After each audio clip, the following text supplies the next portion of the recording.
today's video nga, samahan niyo na naman kami lumabas ng aking chacha at ng aking dada. Diyos ko, kapag lalabas ka talaga, hindi pwedeng kokonti lang yung mga gamit na dadalhin mo. Lalo na't kung may kasama kang chikiting na napaka-cute, na kasing cute ng nanay. Charis. Makalimutan mo na lahat ng gamit mo, wag lang yung mga gamit ng anak natin. Di ba mga nanay kong katulad? Kaya naman agad kong sinakay dyan ng chacha at sumunod na nga rin akong sumakay dyan nung kinuhanan ko ng tissue ang dada. Woo! Look. Look, here. Hi ka, Baba. Hi, Baba. This one, oh. Hi. Hi, Baba. Sino? Yung lumagutok yung leg ko. Hindi. Kababa! Baba.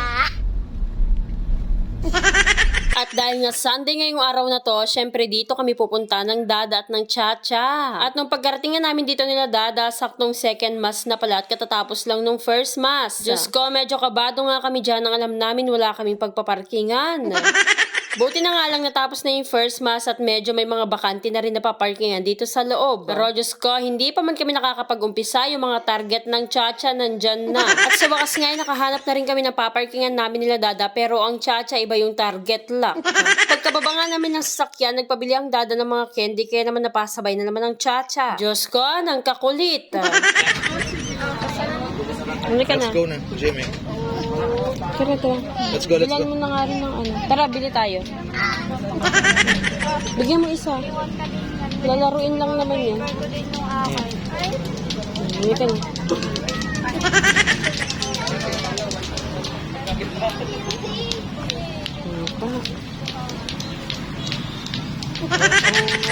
O loko, kahit saan ka nga magpunta, merong lato-lato. Sawang-sawa na nga ako nakakarinig niyan sa mga kapitbahay ko. Hanggang dito ba naman, meron pa din naksyuta. Pagkapasok na namin dito sa may simbahan, hindi pa nga nag-uumpisa at buti na nga lang hindi kami na-late ngayong araw na to. Pero ang chacha, Diyos ko, hindi pa man nag-uumpisa ang misa. Talagang nandito na naman kami sa labas at inihila na naman niya yung kamay ko. Pero Diyos ko, kung ano-ano talagang pinagbibili sa akin. Pero syempre hindi ko nga binilhan dahil puro candy lang naman yung mga yan. At fast forward na nga mga kavava, nung natapos na yung misa, hindi ko pa nga rin nabibilhan ng chacha.